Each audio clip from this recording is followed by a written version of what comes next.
नीतीश कुमार जी ने वो बयान दिया है जिसने भारत की नहीं, मैं कहती हूँ वो महिलाएं धन्य है जो उस विधानसभा में बैठी रही, उनको उसी समय बाइकाट कर देना चाहिए। क्या उन्हें बात की समझ नहीं है कि साइंस से संबंधित, बायोलॉजी से संबंधित चीजों को सिर्फ क्लासरूम में बोलना चाहिए? अगर इतनी भी समझ नहीं है तो उन्हें मुख्यमंत्री होने पर शर्म आनी चाहिए और तुरंत इस्तीफा दे। मीडिया इंडस्ट्री में एक ऐसा नाम जिसे हर कोई जानता है। नमस्कार, आप देख रहे हैं उदय भारत न्यूज में हूं आपके साथ उदय हिंदुस्तानी। बीते दिन बिहार के विधानसभा में बिहार के मुख्यमंत्री नीतीश कुमार ने आपत्तिजनक शब्द का इस्तेमाल किया, जिसके बाद विपक्ष लगातार हमलेवार हो रही है। बिहार की राजधानी पटना से लेकर राजधानी दिल्ली तक सड़कों पर भाजपा के तमाम कार्यकर्ता उतरकर विरोध कर रहे हैं। मैम, किस लिए विरोध कर रहे हैं आप लोग? नीतीश कुमार का जो वक्तव्य आया है इतना घिनौना है महिलाओं के लिए, और हम महिलाओं के सम्मान में ये भाजपा आज जमीन पर उतरी है और इसके सम्मान को हम वापस दिलवाएंगे। जिस तरह से उन्होंने इतना गंदा बयान दिया है महिलाओं के, उन्होंने महिलाओं का अपमान किया है और उनको इसका बदला देना ही पड़ेगा, उनको अपनी गद्दी छोड़नी ही पड़ेगी। उप मुख्यमंत्री तेजस्वी यादव बिहार के, वो कह रहे हैं कि इसको गलत ना समझा जाए, ये तमाम चीजें किताबों में भी पढ़ाई जाती है। किताबों में पढ़ाने का मतलब ये थोड़ी ना है कि आप जो पब्लिकली कुछ भी आप किसी भी बयान को दे देंगे, किसी भी महिला के सम्मान में आप इस तरह से इतने गंदे बयान देंगे, इतने खुले तरीके से। मतलब महिलाएं क्या कुछ है? महिलाएं इस तरह का यूज करने की कोई वस्तु है क्या? जिस तरह से उन्होंने बयान दिया है, और ये बहुत ही शर्मनाक है। उन्हें उन्हें अपनी गद्दी से इस्तीफा देना ही पड़ेगा। इस्तीफा की मांग कर रहे हैं आप लोग? बिल्कुल। माफी अगर मांग लेते हैं तो? माफी मांगना तो अलग बात है, क्या ये उनको दोबारा मौका नहीं देना चाहते कि उस तरह से दोबारा? हमें तो उनके इस्तीफे की मांग करनी है, वो उनको अपनी गद्दी छोड़नी ही पड़ेगी। क्या कहेंगे मैम? बहुत ही शर्मनाक बयान एक मुख्यमंत्री के मुंह से हमने कल जिस तरह से उन्होंने बोला है, बहुत ही शर्मनाक है। और सभी महिलाओं को, इसमें चाहे पक्ष की हो या विपक्ष की हो, एकजुट होके, क्योंकि उन्होंने एक स्पेशल एक समुदाय को, यानी महिलाओं को अगर टारगेट करके कुछ कहा जाता है तो वो सभी महिलाओं के लिए शर्मनाक बात है, चाहे वो उनके घर की ही महिलाएं क्यों ना हो।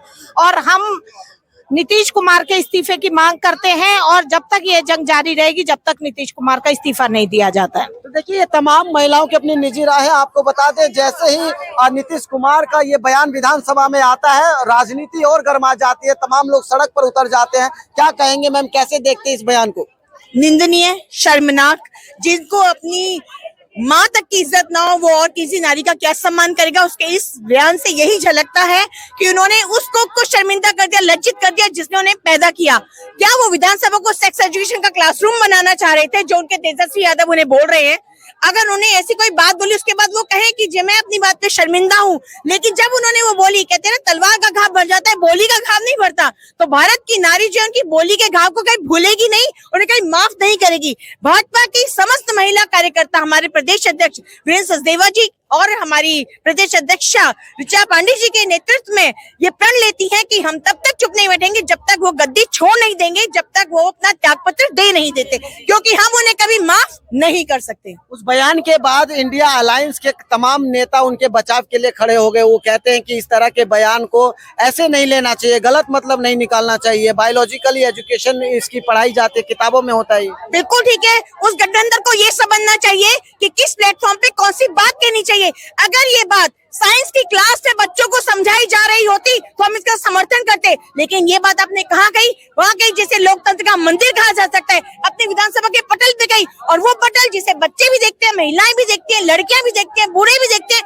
क्या विधानसभा हम इसलिए देखते हैं सेक्स एजुकेशन ले? क्या उन्हें बात की समझ नहीं है कि साइंस से संबंधित, बायोलॉजी से संबंधित चीजों को सिर्फ क्लासरूम में बोलना चाहिए? अगर इतनी भी समझ नहीं है तो उन्हें मुख्यमंत्री होने पर शर्म आनी चाहिए और तुरंत इस्तीफा दे देना चाहिए। क्या कहेंगे मैम?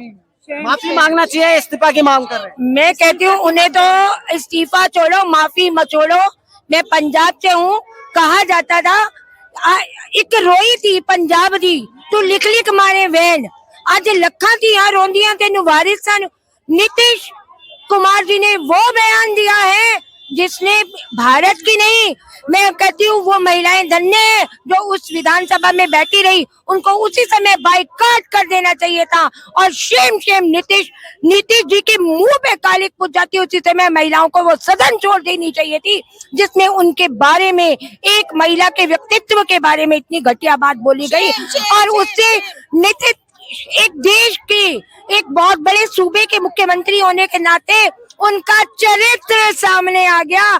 इतना घटिया चरित्र एक मुख्यमंत्री का, वो किसी भी तरह से एक स्टेट चलाने के काबिल नहीं है। नीतीश कुमार जी जाओ, छोड़ो, इस्तीफा दो दो दो। चलिए शुक्रिया। ये तमाम महिलाओं की निजी राय थी, लेकिन आपको बता दें विधानसभा के पटल पे जैसे ही सुशासन बाबू नीतीश कुमार इस तरह के बयान देते हैं, सियासत तेज हो जाती है और राजधानी पटना से लेकर राजधानी दिल्ली तक सियासत गर्मा जाती है। लोग सड़क पर उतरने लगते हैं और सत्ताधारी सरकार लगातार तंज कसती है नीतीश कुमार और उनकी पार्टी पर। आज के लिए फिलहाल इतना ही। वीडियो जर्नलिस्ट मनीष के साथ उदय हिंदुस्तानी, उदय भारत न्यूज, दिल्ली।